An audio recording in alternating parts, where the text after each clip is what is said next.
First, I'd like to introduce you to the star of our show, the big machine in the middle of the room. This thing we've been staring at for the last few minutes is called an air-inflated Van de Graaff generator. This machine was developed by Dr. Van de Graaff in the early 1930s. And they built this big thing to smash tiny atoms. What you are looking at is the very first atom smasher that was built and used here in the United States. This machine is a piece of history.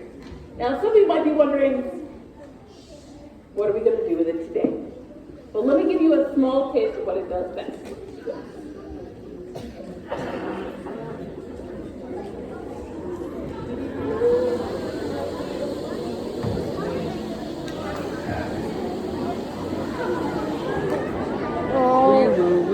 Hearing protection is going up. Oh, but cover your ears.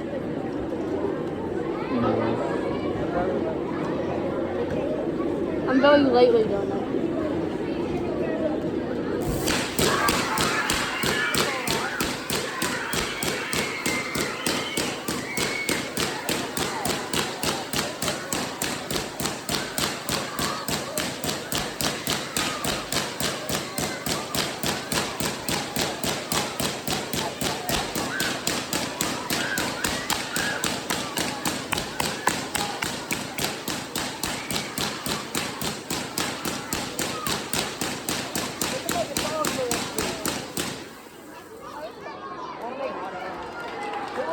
That's a small piece. Yeah!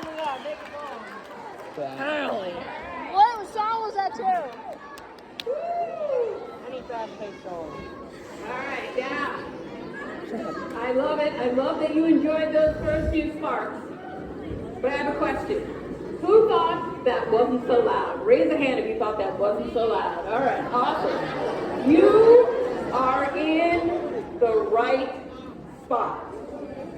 What you just witnessed are some of the smaller sparks I can make. Yes, those are the small ones. That means things will get bigger and they'll get louder. That'll happen at the end. Yes, we can talk for that. Yeah! Let's go! Yeah, boy! In the meantime, we're going to be thinking a little bit about how our Van de Graaff generator works. What's on the ground? How does this machine make lightning bolts? We're also going to be thinking about how the lightning we're seeing inside today is like lightning bolts outside, and how to keep ourselves safe during a thunderstorm. All right, so our Van de Graaff. I've called this machine a generator a couple of times, but weirdly, it doesn't generate anything. Instead, this machine is very good at collecting electric charges. Now, electric charges, they are around us all the time. Everywhere we go, every day, we're surrounded by these things, and that's because all the stuff in the universe is made of atoms. And inside of an atom, that's where we find electric charges. So everything's got them already. The air we're breathing right now, full of electric charge. The clothes we're wearing, the walls around us, even our own bodies. Yes, you are brimming full, head to toe, with electric charges. And our Van de Graaff, also brimming full of electric charge back there. But as you can see, nothing exciting is happening. No lightning bolts. And that's because the electric charge things come in two kinds. We call them positive and Negative. That's right. Positive and negative. Now, these two kinds are usually found in equal amounts. They balance each other out, and nothing special happens. It's only when you get more of one kind in place do we start to notice their effects. And that's what the Van de Graaff is really good at doing, collecting one kind of electric charge at a time. So we're going to take a moment to take a peek inside the machine to see how it gets it all done.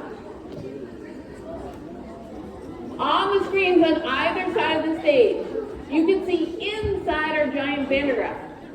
The camera we're looking at right now is one level below where I'm standing, and it's looking up into the wooden columns. Both of the columns are made of wood, and what you can see on the screens there, kind of stretched across, those are the bottoms of giant rubber belts. Each of the belts is about 4 feet wide, and they stretch from below. They go up through the wooden column, all the way up to the metal sphere at the top, then they loop back downstairs. They're like giant conveyor belts, and they're on big motors. I'm going to turn those motors on, and we'll see what happens. Oh dear. Are you? Yep. Okay, you're looking, you're listening. You can hear those motors running. If you look at the screen, you'll notice things moving around. Next, I'm going to start pushing negative charges onto the belts. And I want you to watch and listen for any changes. Now before I do that, I'm going to add one more thing. Going up next to the Van de Graaff. That is a metal pole with a metal ball on top. It's all metal. It makes it a great conductor. A material electric charges have an easy time moving through. So that pole, that's going to be a convenient path to the ground for any charges moving through the air. I want you to keep an eye on it. All right, I'm going to start adding negative charge to moving belts. And I want you to watch and listen for any changes. Here we go.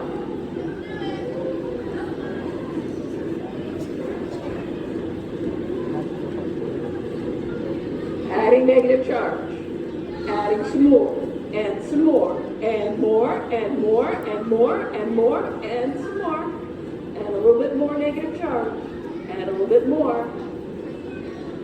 At this point, there is negative charge on the outside at the very top of the machine. There's probably some moving through the air. And if you look and you listen very carefully, there's nothing. Nothing exciting is happening. Electric charges are invisible and they're silent.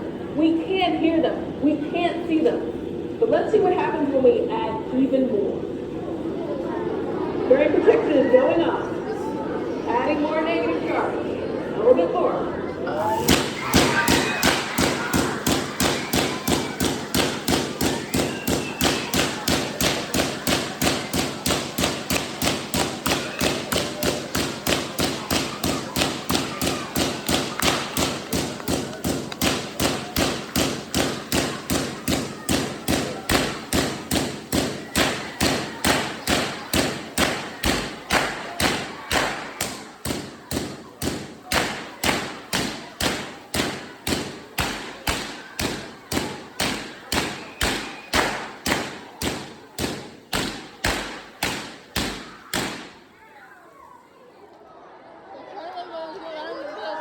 Let's go! Let's go! Hey! Go louder! Louder, louder, louder. I know. Okay, I'm gonna shout wee. David, shout wee. Let's bring it back down.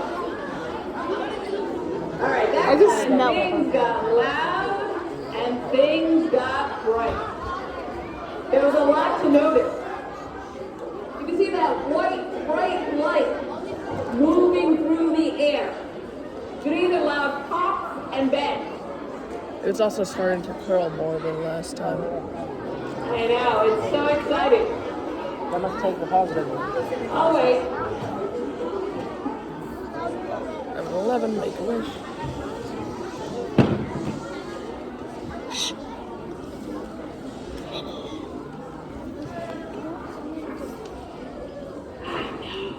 Okay. So that time, of course, you could see something, you could hear something. Those white, bright lights we were seeing through the air, the loud pops and bangs, all happened when the electric charges started punching their way through the air with a lot of energy. As they punch their way through the air they're moving through gets really hot. The air gets so hot, it starts to glow. So there's the light. And the sounds, those sounds may be at the same time. When the air gets hot, it gets bigger. And as it expands, it pushes on the air next to it. That pushes on more air. Eventually, some of the air gets pushed right against your eardrums. Wiggles your eardrums back and forth, and this is how we hear sound. This is also how thunder is made. We get light, heat, and sound being made as electric charges punch their way through the air with enough energy. Alright, we saw a big spark. Let's make some more. I'm ready. Come on, that's me. This time, the sparks are small. In front, there are two machines on. These things are called Tesla coils. They're named after their inventor, a guy named Nikola Tesla. They're kind of like plastic boxes with tubes sticking out the front. At the very top, there's a small spark. It's about 5 inches long. And if you listen, it's making a sound. A little boom. So we got light we can see. We've got sounds we can hear. We have electric charges punching their way through the air. Now these sparks, of course, are way smaller than the sparks we saw from our Van de Graaff. But there's also something else very different about them. Notice the sound.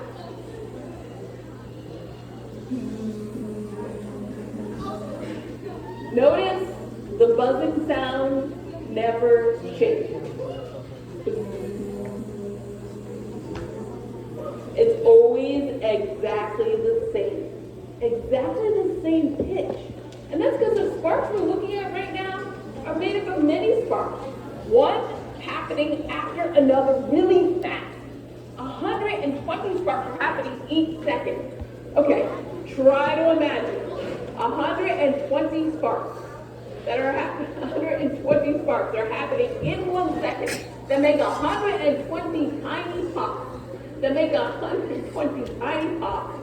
Pop, pop, pop, pop, pop, pop, pop, pop, pop, all squished together in 1 second time, over and over and over. Our ears just hear. What if we could change the number of sparks? What if we could make many more in that same amount of time? How do you think the buzzing sound might change? Or what if we made fewer? How might the sound change then? Now, I can't change the two Tesla coils I've shown you so far, but I do have one in the theater that I can. Behind the wire, there it is, on my right. These things look like copper columns with silver donuts at the top. These are two more Tesla coils. With these two, we can change the number of sparks they make at any moment. So put a picture in your head about how you think these are going to sound. I am going to give you one hint. They're a lot bigger, so they're going to be a lot louder. We're going to concentrate on the one in the back. The one in the front is under repair.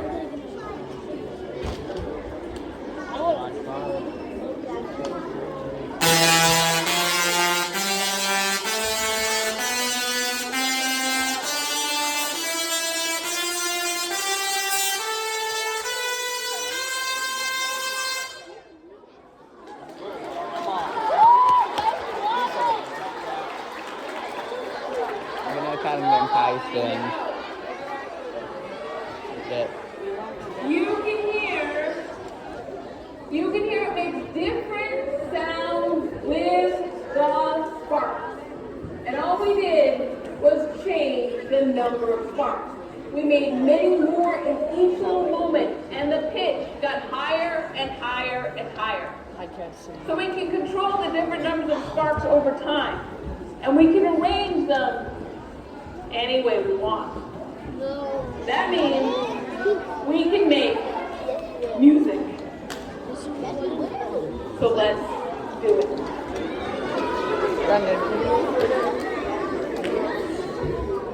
Brandon. Can you move for me?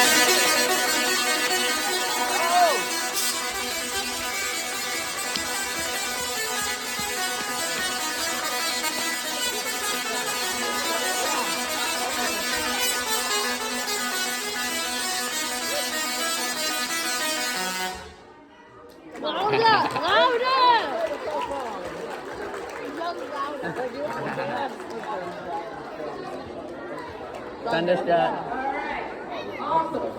I'm glad you enjoyed it as much as I do. And don't worry, We will get back to Municipal Sparks right at the end when we crank things up all the way. In the meantime, we've got one more thing to do.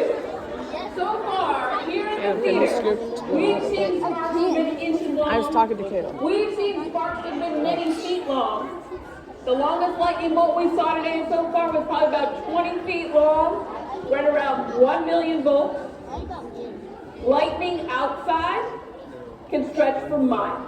It has a force of up to 1 billion volts behind it. That means that's pretty dangerous. And it's important to know how to keep yourself safe. One of the best things to do, as soon as you can hear thunder, head indoors. Houses, buildings, they're safe places to be. When thunder roars, go indoors. Now once you get inside, there are a few precautions you need to take because lightning can strike a house. And if a lightning bolt hits a house, it still attracts the opposite charge in the ground and will find a path to the ground. Now, some of the paths a lightning bolt can take inside are the good conductors in a house. So things like wire and plumbing. So if you're home and you hear thunder, you want to be sure you're not attached to any kind of plug, anything that's plugged right into the wall. Also, lightning, can find a path over the plumbing in the house, the pipes and the impurities in the water. So you don't want to be hanging onto the plumbing, touching the plumbing in any sort of way. All right, we've got one other place to think about that is safe when it comes to lightning. Your car. How many of you have heard that before? Car's a safe spot. Go hang out in the car, you're hearing thunder. Yeah, lots of us. And I'm sure some of you have wondered, is that okay? Well, we're going to think about this here. Because lots of people have heard the car is safe. And many people have heard the car is safe because it's rubber tire. Rubber is a good insulator. Great. That's a material electric charges have a tough time moving through. All right. We've got rubber tires under the car. Let's think about the lightning. That lightning bolt just came crashing down, pushing its way through miles and miles of air. Air is also an excellent insulator. Okay, so that lightning bolt just blew through miles of air, hit the top of your car. Underneath, you got your 4 rubber tires with their steel belts on the inside. Your itsy bitsy rubber tire. Miles of air, little bit of rubber. You think about this for a moment, you start to realize you would need a lot more rubber. So the car, okay, it is a safe place.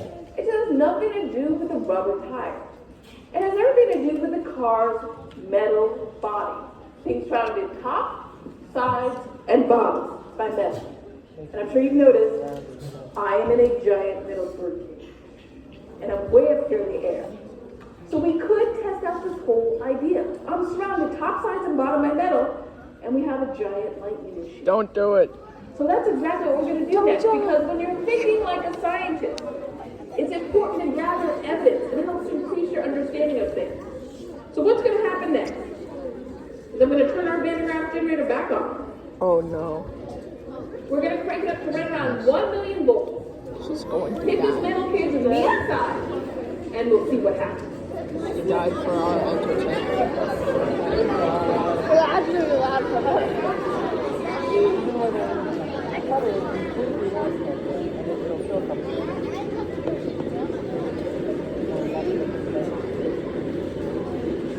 I played. Still haven't stopped since 19 minutes.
When those moving, changing lightning bolts hit the metal of the cave, it turned the metal into a giant magnet for a moment. So we have the magnetic force working together with the electric force, and they work together to push the charge to the very outside surface, keeping me on the inside safe.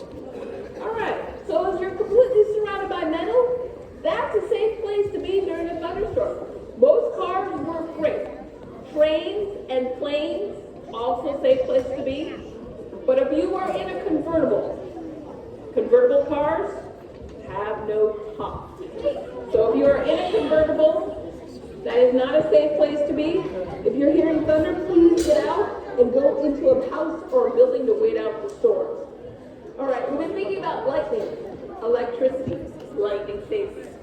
And as I come outside again, it's going to be time for us to crank things up all the way. Get yourself ready.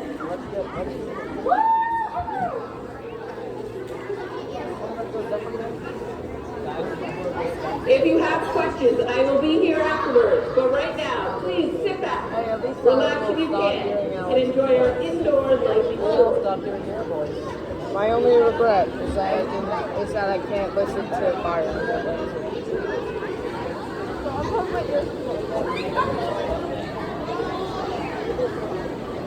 I could finally stop hearing you guys complain about me having small hands. Yay!